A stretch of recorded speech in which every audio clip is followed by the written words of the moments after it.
Assalamualaikum warahmatullahi wabarakatuh. Bismillahirrahmanirrahim.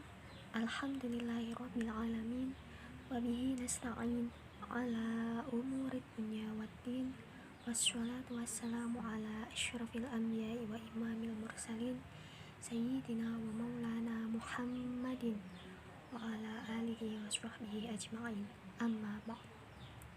Yang saya hormati dosen pengampu Sejarah Pendidikan Islam PAIB semester 3 Ibu Maisyana MPDI, serta semua sedulur PAID yang saya sayangi.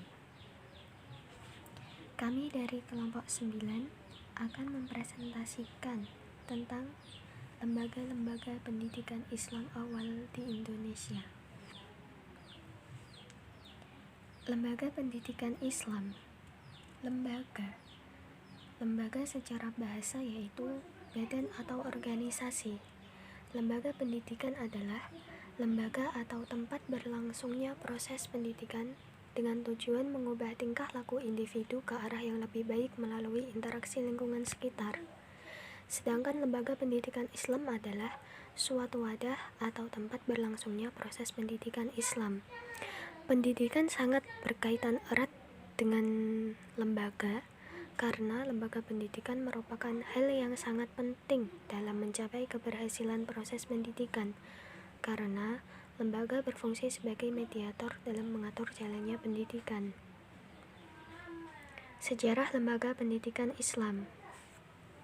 Setelah diutusnya Nabi Muhammad, pengajaran merupakan kegiatan pertama yang dilakukan Nabi.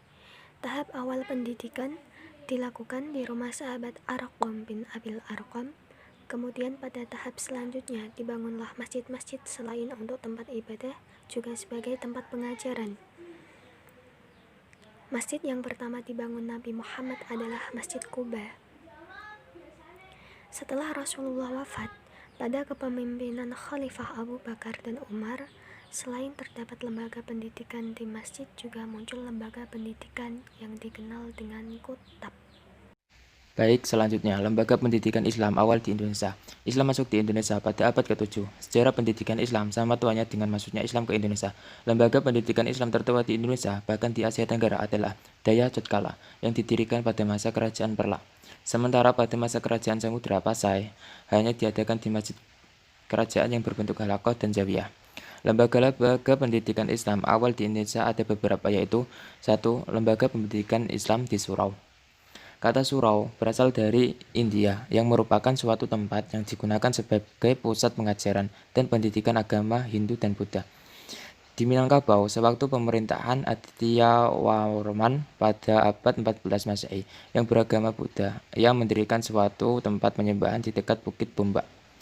Di samping berfungsi sebagai tempat peribadatan, juga sebagai berkumpul para pemuda untuk mempelajari pengetahuan suci dan tempat untuk memecahkan masalah-masalah sosial. Setelah Islam masuk ke Nusantara, lembaga-lembaga tersebut diadopsi dengan menukar sifat religius dari Buddha kepada Islam.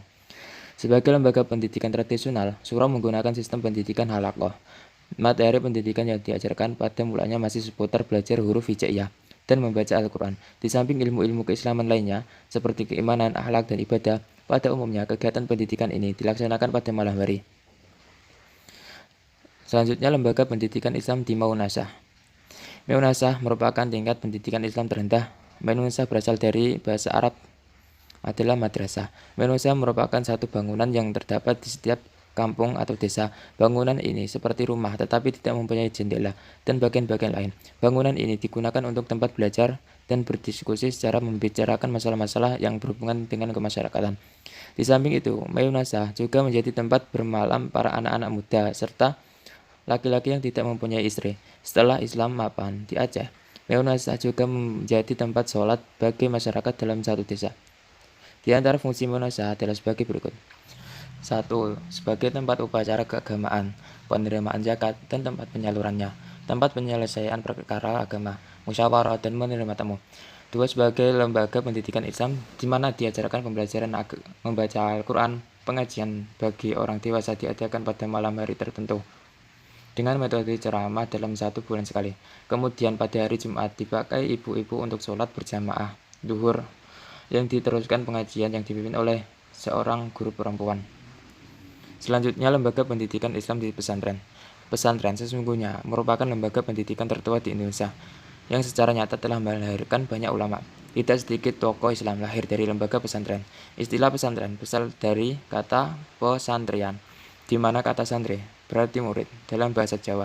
Penelitian sejarah berpendapat bahwa abad ke-15 pesantren pertama sudah berdiri di Jawa Timur atas inisiatif para wali penganjur Islam.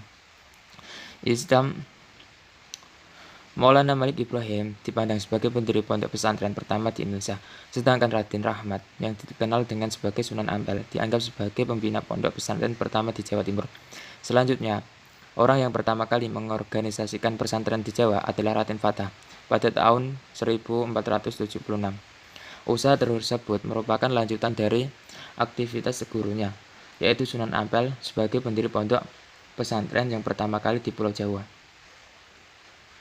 Ciri khusus dalam pondok pesantren adalah isi kurikulum yang dibuat terfokus pada ilmu-ilmu agama, misalnya ilmu sintaksis Arab, morfologi Arab, hukum Islam, teologi Islam, tasawuf, dan lain sebagainya.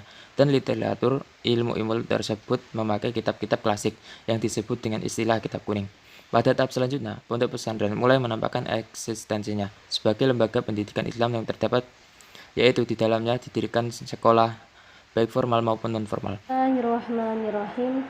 Selanjutnya poin C, yaitu tugas-tugas lembaga pendidikan Islam.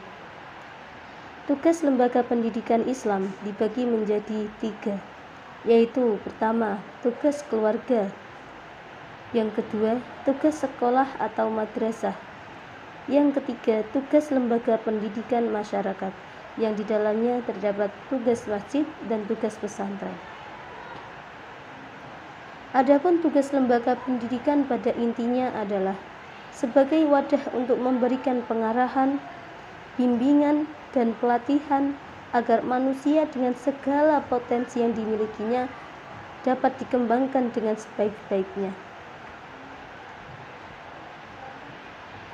Tugas lembaga pendidikan Islam yang terpenting adalah dapat mengantarkan manusia kepada misi penciptaannya sebagai hamba Allah, sebagai khalifah di bumi, yaitu seorang hamba yang mampu beribadah dengan baik dan dapat mengembangkan amanah untuk menjaga dan untuk mengelola serta melestarikan bumi dengan mewujudkan kebahagiaan dan kesejahteraan seluruh alam. Terima kasih.